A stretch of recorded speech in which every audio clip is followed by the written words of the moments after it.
Boom. And there's our star. Welcome back to Arcade. I am Super Tommy, and this is part 4 of creating a side-scrolling platformer with Phaser 3.50 and Matterjs.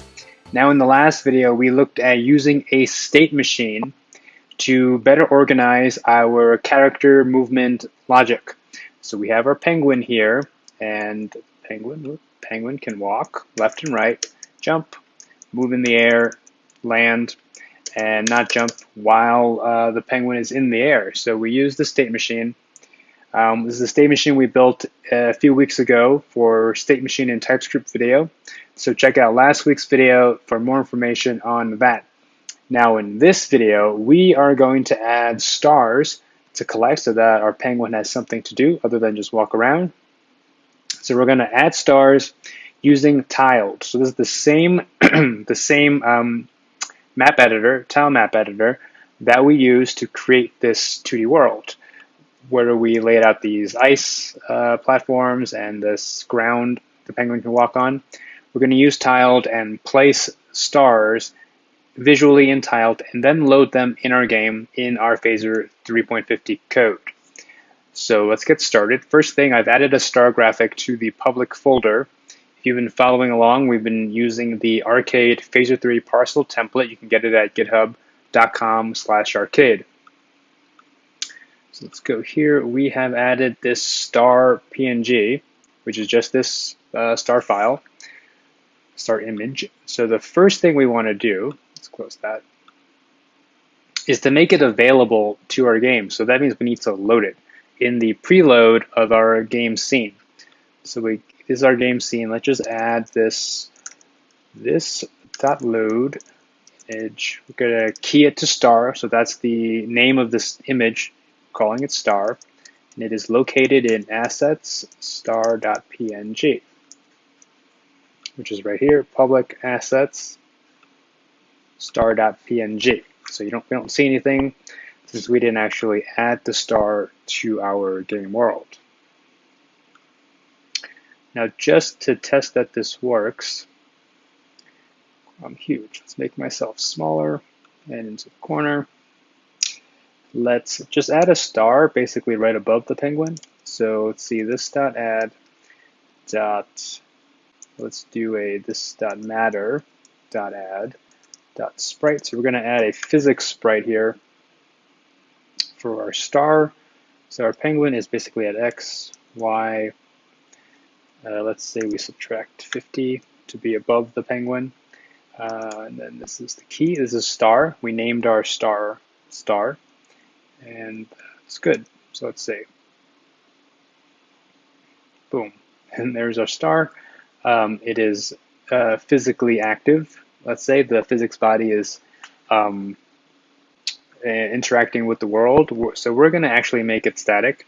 We're going to have our stars floating, but you could have it do this and have the penguin collect stars that interact with the world. That could be fun too. But we see that we loaded our graphic. That works. It's in the physics engine and it interacts with the world. So good. Let's delete this. So to place these stars in our world, visually we're going to use tiled. So tiled is, you can find it here at mapeditor.org. So I'm using Brave browser today instead of Chrome. So just mapeditor.org to get tiled, and to see how we use it, go back a few videos in this series. So I've got tiled open over here. So this is the level that we're working with in this project. This is where our penguin spawns. So we're going to do a similar thing as this penguin spawn object in the objects layer. So we have this objects layer, which is of type object layer. So if you make a new layer, you can do a tile layer, which is the ice images here, and then an object layer. So we're just going to put our stars in this existing object layer. So don't put it in ground. Make sure you put it in objects layer. You actually can't. If you don't select an objects layer, you can't use the objects tools here. So make sure your objects is selected. We're going to make a rectangle. And let's just say we're going to put a star right here. So just make a box here. Now we have these properties for our object, just like our penguin. So we switch back here to select. This penguin, we've got these properties that we created for the penguin. Most things are created for us, like position, x, y, width, height, when we drag this box here. But the important thing to note here is name. So we name this penguin spawn to know what this object is supposed to represent. So we're going to do a similar thing here. I'm just going to call it star. Now let's save that. So we're going to add 1 star. Now when you save, be sure to export. So let's press export. Good. So that means, so let's just show you. In the game.json, that's the exported JSON file from tiled. So we have the layers, great. This should be the tile layer, right? And then we have an objects layer. And this is our penguin spawn that we added and previously. Now this is the new star object that we added that we are going to use. So each time you add a new object in the object layer is going to show up here in this JSON. So of course you could add it here manually as well, but then it will match the TMX file. So you want to use tiled to make all your changes, save, export, and not really modify this file. Okay, so that's game. So we have case penguin spawn here. So this is in our create method where we're making our penguin. So now let's add another case. It's going to be star because that's the name of the object. And then if the name of the object in tiled in the object layer is star, we're going to make a star. So let's just do this dot matter dot add sprite xy star, right? Simple. So xy, we're taking that out of object data. So each object that we're looping through will have these values, and if they don't, we default it to 0. So we should have a star created for us in this area right here. And there's the star. We can kick it around. Yeah, look at that. It's cool. So now, of course, we can go to tiled and place as many stars as we want. Work with 1 star for now. Now, we actually want our star not to be kicked or out by the penguin because we're going to collect these. So let's add some more information to this star, or when we create it, do a config here. That's the options parameter, the last one. So there's a frame in between, and we don't need it. Just say undefined. And then here's our options that we can give this Matterjs sprite, or this Matter sprite. The one that we want to use is, first is static. Just set that to true so that it doesn't like fall to the ground. We kind of want to keep it in the sky or keep it floating. So now you'll see there it is, but it will interact with the penguin. Like we can stand on it and whatnot, and it's similar to these tiles that we have here. This is actually kind of cool. Anyway, so we want it static to stay, but we don't want it to actually interact with the penguin, to like let the penguin stand on it or anything like that. So the other setting we want to do is sensor. So isSensor is a Matterjs concept. If you've used Unity, in Unity they're called triggers. It's where I think they're called triggers, if I remember correctly, where they basically don't collide with you, but you can still like register collisions, right? It doesn't simulate the physical collision, but you can still register collisions with it. So there we go. So we want those two things. Now, we need to know when we collide that we actually hit a star. So we go to the player controller here. We left off last. Any collision, we're considering a collision with the tiles, with the floor here.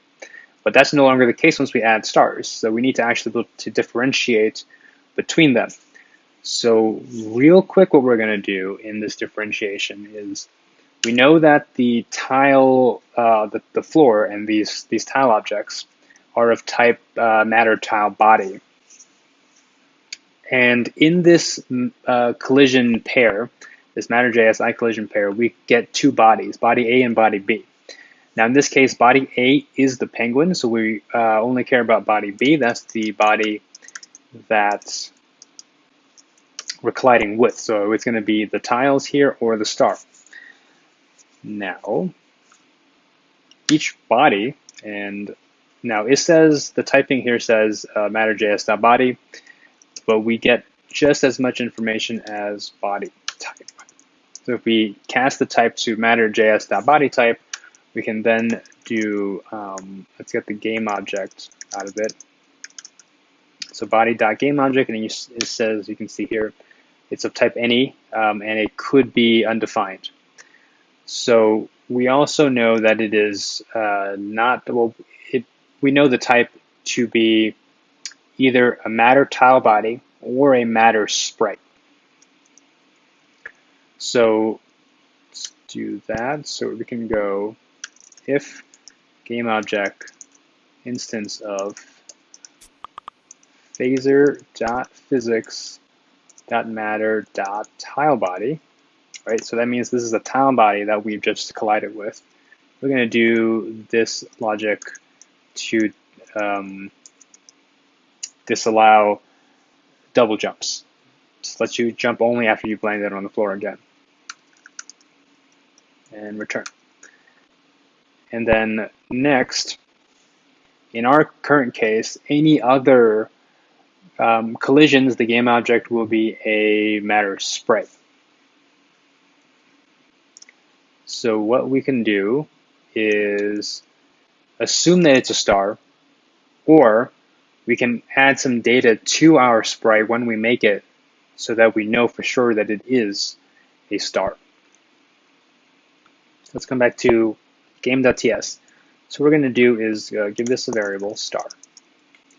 And then we're going to do star.setData. So all game objects have a data manager on them. You can do set data and get data to add arbitrary data to your sprite. So we know this is a star, so let's just give it a data key called type and a value called star. Now, when we do the collision on this game object, we can do gameObject.getType or get data. Now we don't have IntelliSense because we need to cast it. So let's just say const sprite gameObject as phaser.physics.matter.sprite, and then let's say type. So game object could be undefined. So let's see, if not game object, you don't do anything.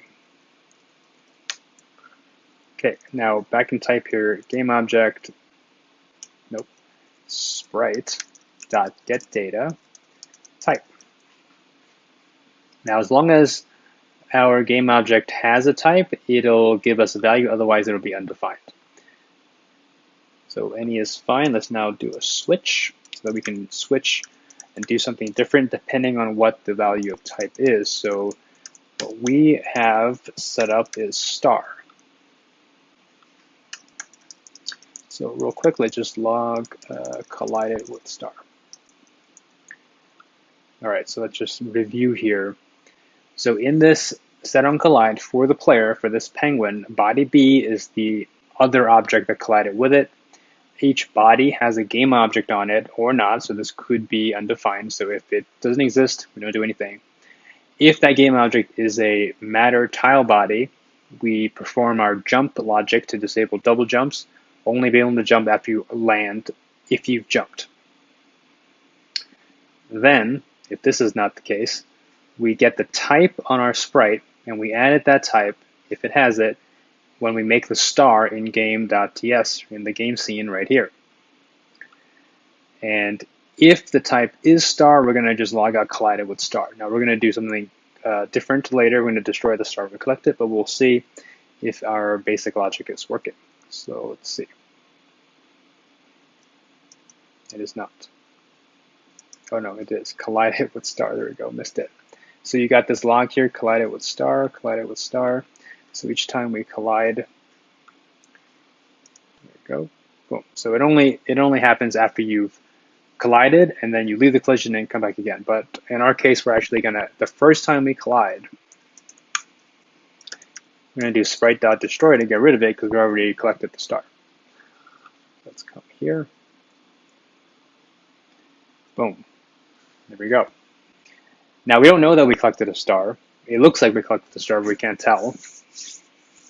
So let's add some UI to our game here. We'll just do a little text here that says stars, and the number of stars collected.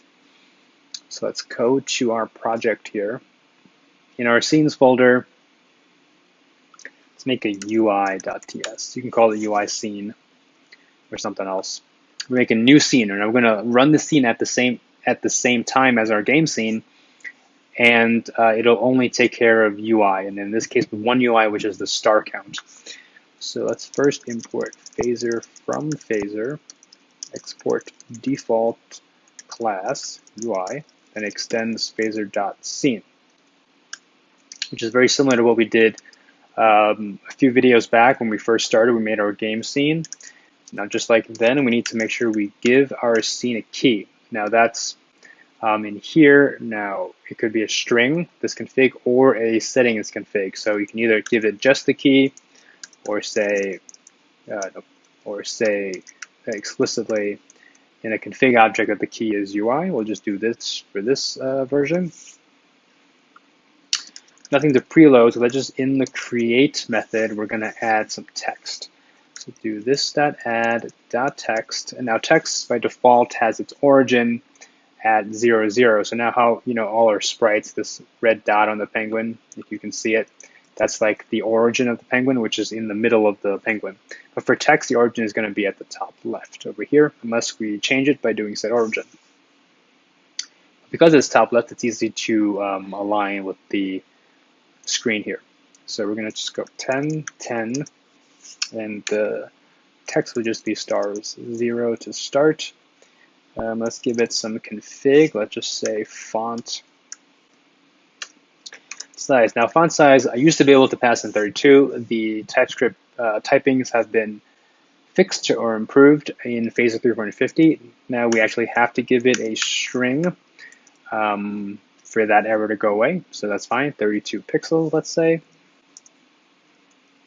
So we have our scene. Now let's just run the scene with our game. First thing, I'm going to go to main and then actually import the scene and add it to the scene list here. So import UI from scenes UI. Now make this the second item in this array. The first item in the array gets automatically run, and we don't want it to automatically run. We want the game scene to automatically run. Now in the game scene, let's go to the top of create here. We could do it in init too. Doesn't really matter. Just do it here. First thing we do, this.scene.launch, and so we read the docs, the documentation here. It says launch the given scene and run it in parallel with this one. That's what we want to do. We want to run our UI scene in parallel with our game scene. So the key we're using is the key we gave it, UI, which is right here, this key, and you see here it is, start 0. Now, of course, we haven't set it up to actually collect anything, so if we go get the star, our text is not going to change. Now, to do that, there's a few ways, but of course, since we launch our UI scene here, and the logic for collecting is in the player controller, they're kind of far away from each other, and let's see, does the player controller get a scene? You don't actually even get a scene. So we're going to use a third party to pass messages in between different classes that want to listen for it and then act accordingly. So we've done this in some other videos and possibly explained it on the blog. I don't remember, but I'll show you how to do that here. We're going to make in like a event center using the event emitter. So let's make a new class in this scenes folder. Event center is going to be a very simple class. Now all this does is it uses an event emitter to listen for and emit messages. So we're going to import phaser from phaser here and just use the event emitter that comes bundled with phaser. So let's make a variable here. We're going to call it shared instance. We're going to have one in this case. It's going to be a new phaser.events.event emitter. Now let's export this shared instance so we can use it in other classes. So the first place we want to use it is in this player controller. So let's just import from Event Center. We're going to import shared instance. Now let's rename shared instance for this class. So that's going to be shared instance as events. You could, of course, just name it events here as well. That's up to you. So let's come here. So in destroy, so before we destroy it, let's say events.emit.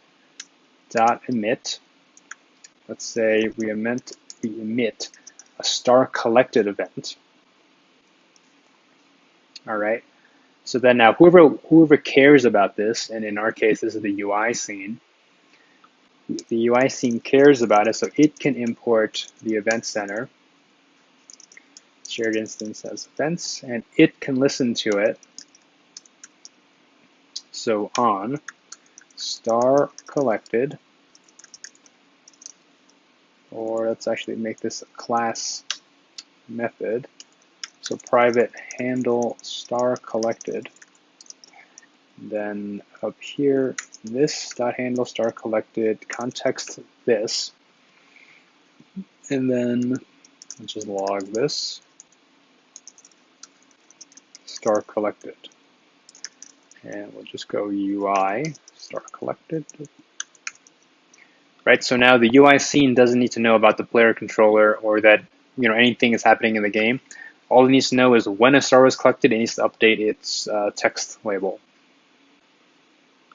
So we are looking for a log in the console, UI, L star collected. That's a typo. Yeah, it's okay, nonetheless. So we know that's working, so that's good. So what we want to do is actually update this text. So let's make a class property here. So private stars label, it's going to be a phaser.gameObjects.text. And let's give it this exclamation mark to tell TypeScript that it is not going to be null because we're making it in create here. This dot stars label. Okay. And let's have count of stars collected. Say 0 to start, and then actually we'll make an init here so that each time the game restarts, we want to make sure that stars collected gets reset to 0.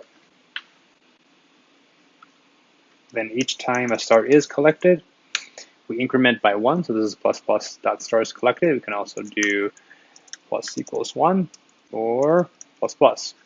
I just like to do the pre-increment. I think I don't remember the name, but there's the post-increment, pre-increment. In this case, it works the same no matter which one of the three options I showed you you pick. Okay, so this dot stars label dot text. Let's give our label some new text. We want to just show the new value of stars collected. So stars. And we're using string interpolation here with these, what do we call these, backticks. This is in the keyboard top left by the tilde instead of the normal single quotes, the backticks. Then we can do this dot stars collected. So this is like this line, or this part here, the string interpolation part, could also be done like this, right? That this is the same, but we're just going to use that string interpolation where anything inside this $ brace or bracket will be evaluated JavaScript. Okay, so there's that handle stars collected. Let's see what this does. 1. As you can see, there we go. Our stars count is 1. And we can run back over here. We're not going to collect it again because the star is disappeared. We collected it. Okay, now one more thing here. So we're not cleaning up our events.on here, but we're only making one event center for the entire time our game is running. So if later we do a restart game and like a game over screen or something, this listener will still be there. We're going to add another one each time this UI scene starts. So this will happen 2 times, 3 times, 4 times, as many times as the game has restarted. So to not do that, we need to make sure that we clean up after ourselves. So in each scene, there's an event meter on each scene, and we can listen to one time each time this create method is called. So .once, the destroy event on phaser scenes.events.destroy. And I think there's some documentation here that this is when you should do any cleanup, free resources that you no longer need. So what we're going to do is do a events.off each time this scene is destroyed. So that should still work. All right, let's go to tiled here. So if I highlight this, and then let's just say can I paste? Yeah. Paste some stars around. I think let's see. Pasted some stars around. Now let's save. File export, so you can add stars wherever you want. And there's the star. Oh, can't collect it. There we go. All right, 2. I put that star too high. And this penguin can't jump that high. Just try one more time.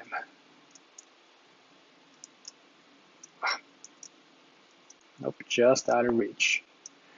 Okay, but that's how you place your stars in tiled and get your penguin to collect them with a static sensor in Matterjs. Now we're making a star as a sprite each time. There is an optimization you can do. It's not terribly important as long as your game is functioning speedily. But we make a new star each time and then we destroy it each time it's collected. It's probably fine. But if you do find yourself needing an optimization, there is object pool. So if we go to blog.arcade.co, we have an article here all the way down, object pools. Object pooling in Phaser 3 with Matterjs, and just make this bigger. It's about a 7-minute read here, so we're not going to cover it in this video, but you can go here and look at it, and it'll describe to you how to create a object pool. I think we're using Phaser groups here. Yep, we're extending Phaser group to use Matter images. So there's that, and we just show you how to do with images, but just replace image with sprite and it'll work all the same. So there's that if you need it. So we've covered adding stars with tiled, collecting them as Matterjs static bodies with sensors, and then displaying how many stars you collected in a UI scene. Now come back in the next video. We're going to add health bar and health pills for you to collect.